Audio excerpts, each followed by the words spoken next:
Raising women's voices, one story at a time.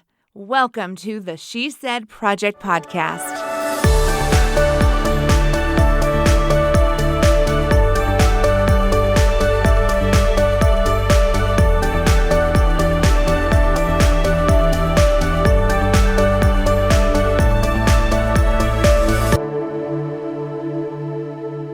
Friends, we are rolling on another episode of the She Said Project podcast.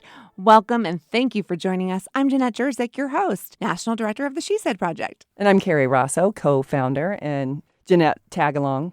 Tagalong. Kerry, you are the leader. You are the woman I aspire to be when I grow up. Oh, well, you need to get out more. I will say it all comes around because today's guest is exactly who I aspire to be. I find her so endearing, her energy, everything about her. I'm always just like liking everything of hers on social media or just tagging along, like nodding, like, I'm with her. Love that you put it that way because when you think of this woman, the word that comes to mind is joy. And I think that's intentional because she has built kind of a reputation for herself around inspiring joy. And she does that in a number of ways. And she was able to do that as part of the She Said Project on stage. And that's what she said. We're talking about none other than our guest today, Heidi Esther. Welcome, Heidi, to the She Said studio. Thank you so much for having me. I'm just like beaming right now. I can't even. Are you excited? Are you excited? I'm twinkling from my toes to my throes. I don't even know. Yeah. You're on the other side. It's like podcast role reversal for you. You're usually the one on the other side of this. Yes, I get to connect with so many beautiful souls in progress about, kind of like the lemons into lemonade moments of joy in their lives. And so in addition to sharing my story, I get to just gently hold people and bring them into the light with me. Tell our listeners how you get to do that. So I have a podcast called Joyfully Ever After with Heidi Esther.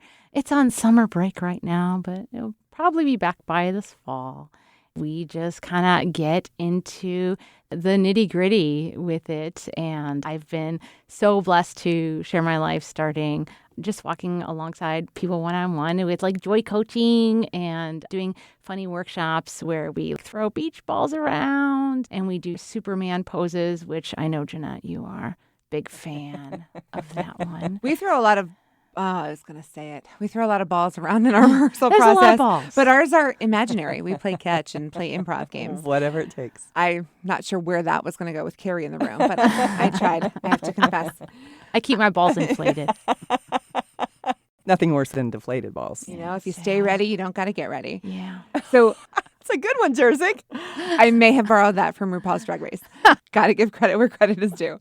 But Heidi, when you say a joy coach, joyfully ever after, helping people find their joy, how do you do that? What do you look for? What do you try to pull out of them? So it's not unlike the start of our journey in the She Said sphere of just talking about what our story is and digging into all of those pieces. And sometimes those pieces come out. And I could say, oh my God, when I was growing up, it was like all academics and so focused. I had to like work out all the time because I have a heart murmur. And so my parents were like, you have to do all the sports all the time. And then I was like so exhausted. Or I could say that my parents helped me strengthen my heart when I grew up because they knew I was so heart-centered. And then it would just like blend right into what I'm doing and help me achieve my goals. And so a lot of it's how we reframe right, our stories so that we can have. Like shifting a mindset. Yes. Love that. Yes. Not like, oh my God, someone's coming with criticism about my project. Like we can say, oh, what can I learn today? What can I lean into today? Where's my growth edge on this?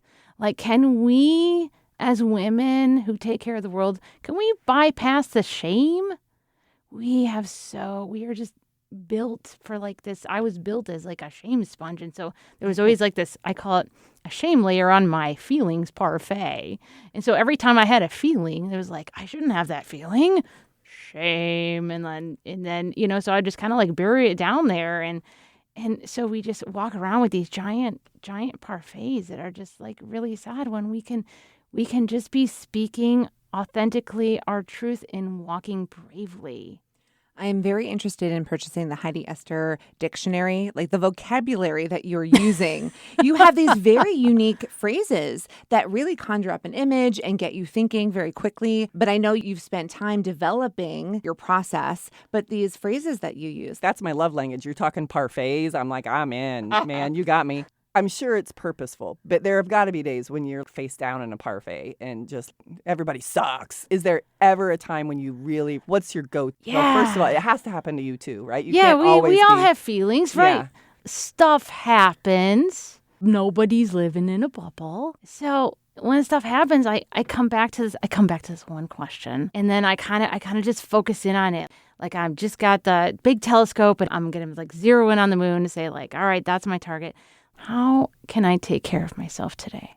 What do I need now that is missing? That maybe I got triggered. Maybe there's a big reaction. Maybe I'm, in a pile. And then sometimes I just have peanut butter toast and a nap, and just start from there. And I say, I'm going to let all the other stuff just kind of go away. I'm just going to wrap myself in self-acceptance for being a big pile of mush right now. Right? Because if we can't love ourselves, we can't let other people know how to radically take care of this divine soul and package that we were given, right? That's where it starts.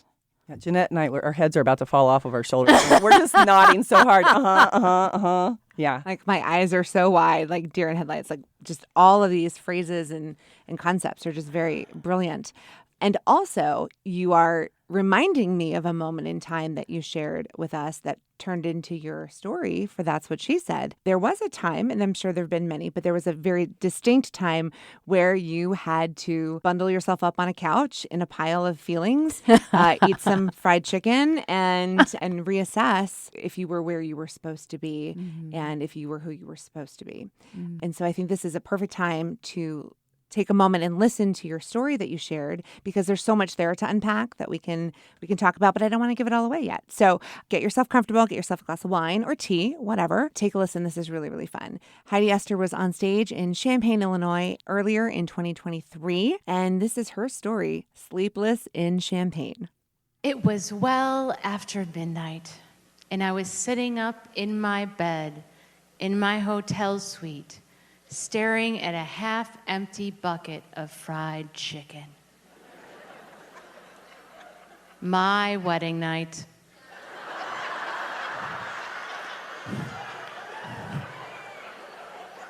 Sexy chicken. I closed my eyes and could hear my love making tiny baby snores next to me. She was so done after what we just went through. I was surrounded by Kleenexes, beer, and chicken. Instead of the usual wedding night fare of lacy panties and champagne flutes. Though I will say my love and I both wore matching white cotton Hanes panties with little black hearts on them, which I thought was pretty fancy. Like my love, I should totally have been sleeping, but I couldn't. I'd been crying with enough sprinkles of frustration in there to keep me up well past my bedtime. Maybe it's all the emotions of the day trying to get out of me. Or maybe it's this new phase of life that I'm in, divorce, remarriage, or maybe it was too much chicken. Honestly, my wedding was glorious. We got married on a prairie. I wore a peach dress and carried daisies down a grassy aisle. It was sweaty and perfect. We each made one vow to each other. I vowed I'd always write what's in my heart, and she vowed she'd always sing what's in hers. Why just the one vow? Our 3 years of courtship was something out of a progressive Hallmark movie. It all started with a kiss on a tire swing that set me on fire utterly and completely. And we kindled that flame in the backseat of our cars, sharing grapes, Cheetos, and cheese. I started sharing some poems penned by yours truly, and she started serenading me with righteous chick rock songs on her blue guitar. We had picnics in the mottled shade at Hessel Park, concerts in Monocle's parking lot on Valentine's Day, and poetic, tipsy walks around Allerton. So the one vow seemed appropriate. Me vowing to always write what's in my heart, she vowing always to sing what's in hers. But sitting up in bed, staring at that chicken, thinking of our vows, my face grew hotter than Mars. One word flashed in my brain like I just nailed it on Family Feud. Survey says betrayal. Ding, ding, ding. We actually had one more vow on our wedding day. We promised each other there'd be no surprises, which meant no bad poetry from me and no songs from her. But guess what? She sang anyway. Get this. So right in the middle of the ceremony, she just drops my hands and nonchalantly walks, no, struts into the prairie, picks up her blue guitar, which apparently was hiding there, throws the strap over her shoulder, and signals to the pianist, a co-conspirator and someone I thought was my friend. And she starts singing, but not just any song. She sang our song. I couldn't believe it. I thought we had a deal. But I held my cool. I tried to feel happy. It's my wedding and all. And I pasted on this smile. From then until she peacefully drifted off to sleep a few hours ago. Must be nice, all that sleeping. I rubbed my eyes and wondered if I would ever forgive her or if I would ever sleep again. Even without all these emotional thunderstorms, sleep and I have an on-again, off-again relationship. So before I had kids, I slept like a mummy. I woke up for nothing. Not actual thunderstorms, not my college roommate and her boyfriend. Thank God for bunk beds. And not my husband snoring, nothing. And so I would put my clothes in a neat pile next to the bed. So the next morning, I would just roll out of bed and make it like I wasn't even there. When I had kids, sleep and I formally hit the rocks. I always had one ear to the baby monitor and one leg hanging out of bed. And R.I.P. that neat clothes pile.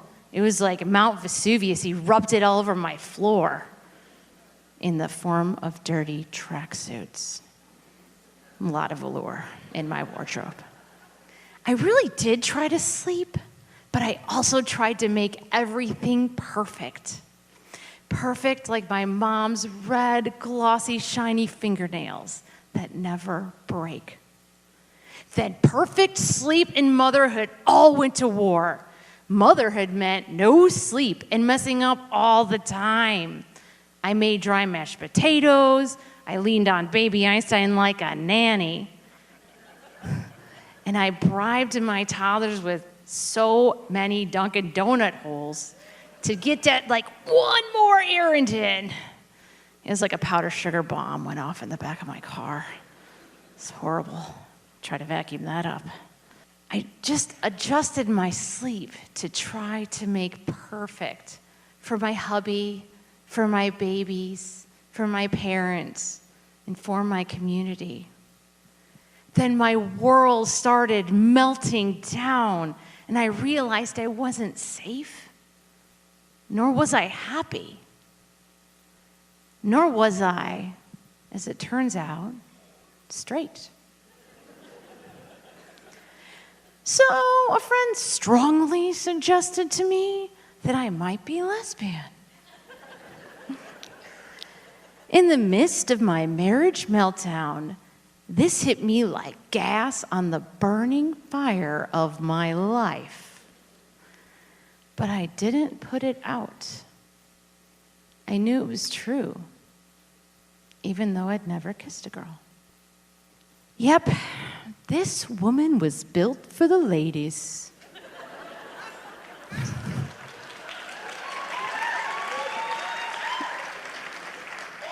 I should have listened to my nails all these years. They always break like right before you get to the end. Never as long, glossy, and shiny as my mama's. But that story of shame and apparently fingernails, growth and acceptance, that's for another time. And with all this hot mess of a life going on, I messed up even more. And then I gave up and I let go of perfect. I found and confided in real friends. Hallelujah!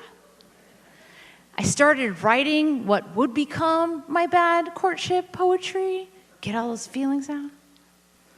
And I stood up for my happiness for the first time.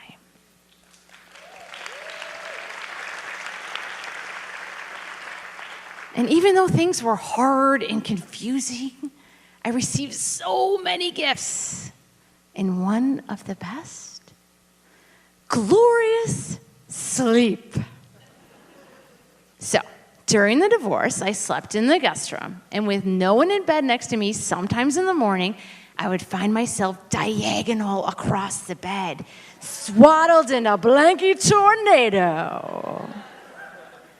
And I had a new sleep enhancer, accessory, buddy, friend, that I was brave enough to keep next to my bed and sometimes even kind of by my pillow. My teddy bear, Mr. Bear. Yeah, you thought I was going over to the vibrator category. That story's for another time, too. With Mr. Bear at my side, I slept even better than when I was in mummy mode. I started to take up space in my bed and in my life. Then I met this beautiful woman, and we had this progressive Hallmark movie courtship, and she asked me to marry her. And I said no. I mean, how could I? I could not sleep when we were together. When she turned, I turned. When she snored, I woke up.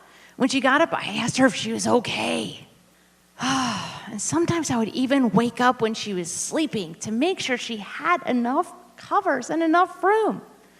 I was adjusting all over again, and it was exhausting.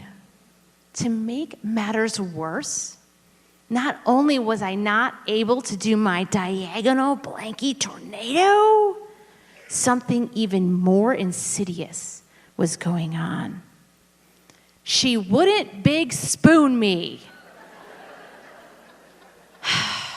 As she was the first person I wanted to actually cuddle up with at night, I wanted her to be the big spoon. However, she said she liked sleeping away from me, and she wanted me to hold her. So we played this game where she would hold me for like the first 5 minutes, and I would like furiously try to sleep. But inevitably, when that didn't work, I would be laying flat on my back, looking at that ceiling, probably wondering if I should be bringing out my accessory that you thought I was using. But I would have this whole battle in my head, and I would wonder if I was woman enough to be the big spoon. The worst part? I was embarrassed to tell her about Mr. Bear, so he went back in my closet to sleep with the dust bunnies.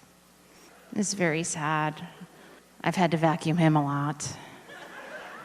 This sleeplessness went on for about a year, but I decided I love her more than I love sleep, so I said yes.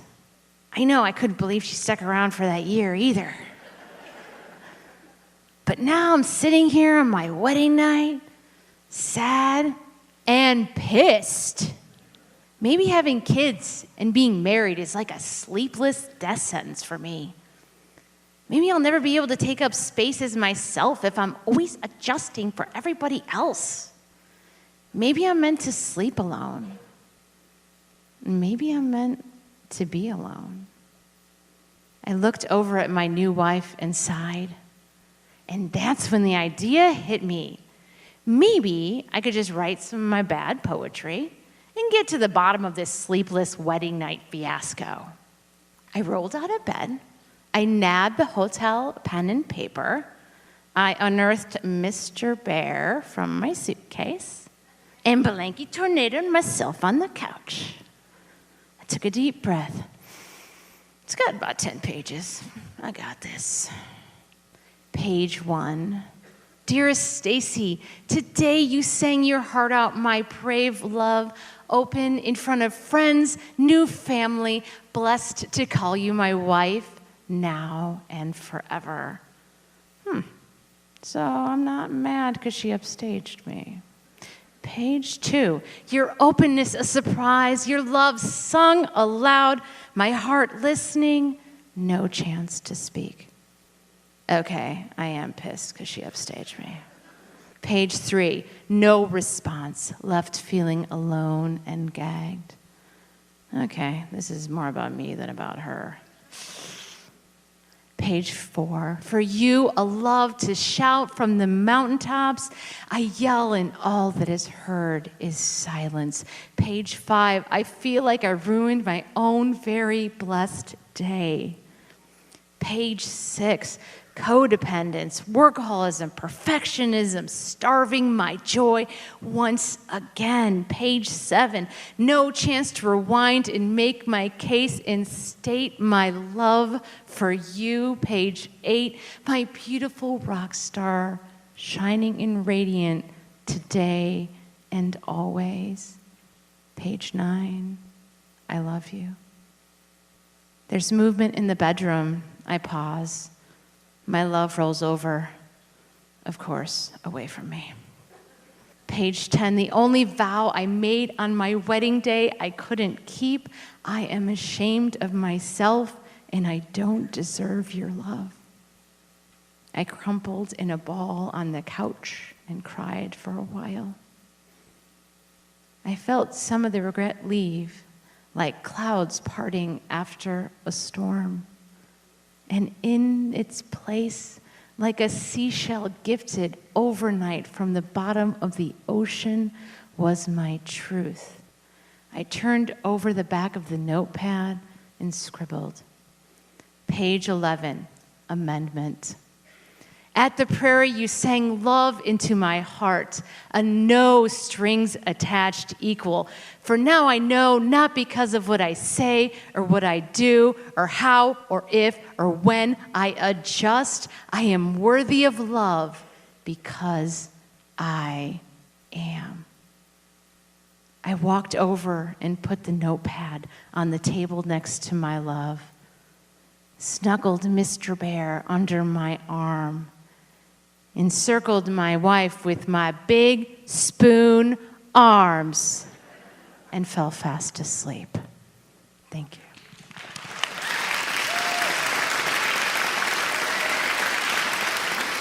We forgot to mention what a poet Heidi is. Heidi doesn't just tell story, she speaks in poetry, right? But I will say, so before I actually met Heidi, I had read some of her stuff and loved it. But it really spoke to the energy you bring to everything, because it's one thing to read these nuggets, but then like the first time I saw you, I don't even think you were reading your words. You were just interacting and engaging with other people. My sister used to always send me stuff about the joyologist from Saturday Night Live. And I was like, it's another joyologist. You just are joyful in how you interact with everybody. And then I had the same feeling when I watched your piece. It was not just the words I'd read. It was this amazing energy. You lit the words on fire. It was amazing. Thank you. Thank you. And I'd like to say, you got to go through that parfait. You got to go through like that puddle to get to the joy. So it's not just going to happen. Yeah, can't have the light without the dark. And that's what you did in your story is you literally took the audience through the layers. Like you took us to one moment in time, which Kerry and I are always a fan of when we can find a really powerful moment. And then you took us through your internal process and how you had to decode everything that happened that day with your wife and your feelings and your whole life kind of unfolded before your eyes.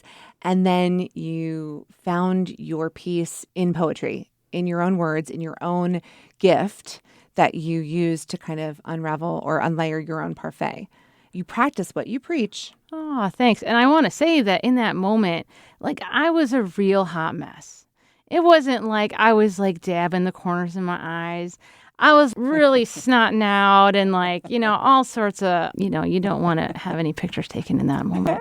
So transformation and change, it takes a lot of energy when you're acknowledging those feelings and letting them out, just getting them out so that in a place where you can kind of be like, all right, I just rid of all these Legos. What do they mean? What can I build? What's the plan? And only from that place of calm, right? We can't rebuild the ship in the middle of the storm, right? We got to wait until we have dry land in sight. I love that. I think that all the time. I'm an instant gratification kind of person.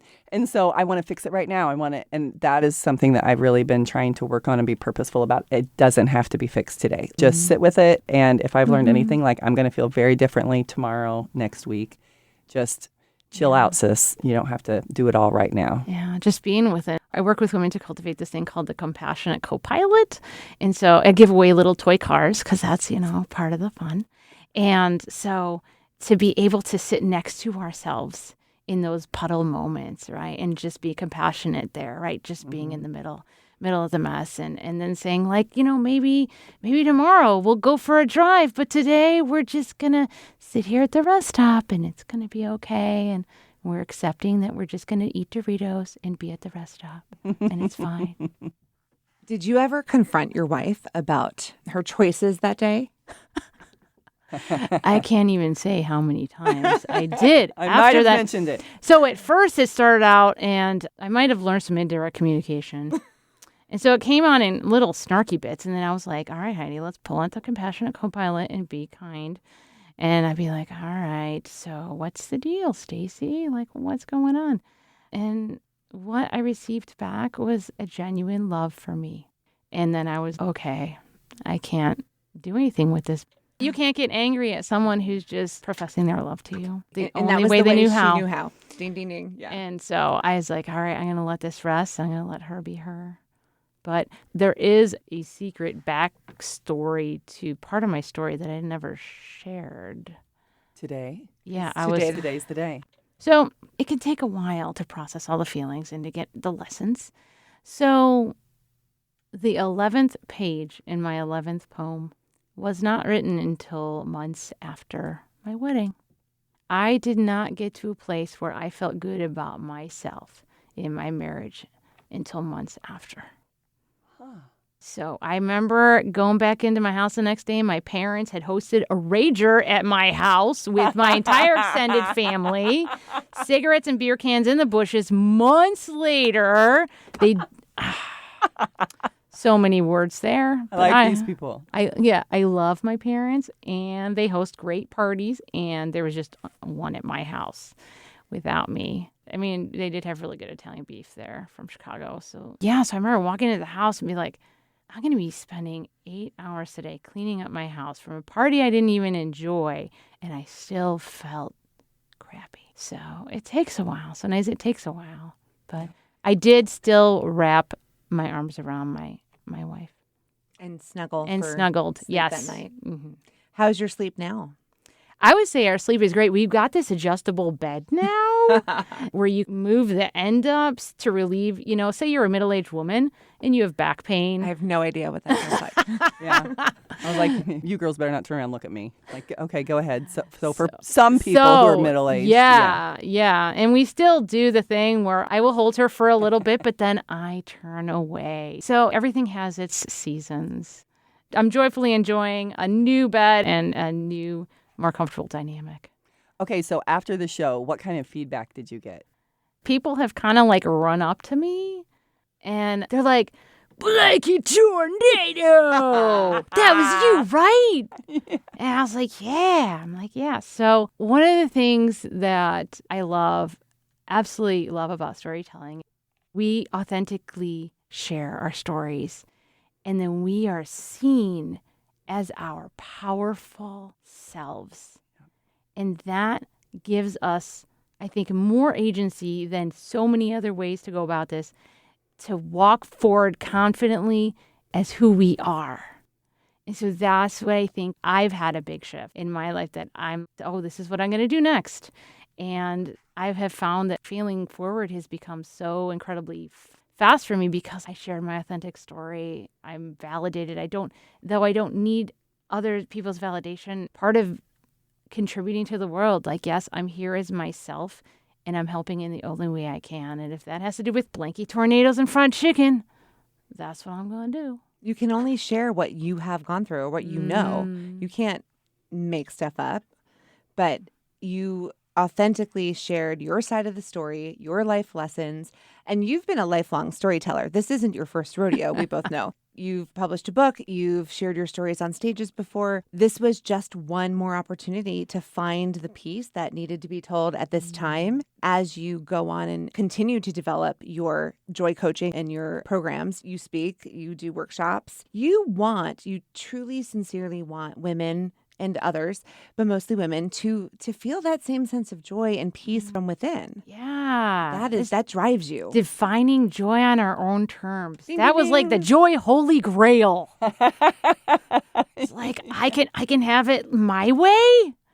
Why? It's not just for Burger King? Okay.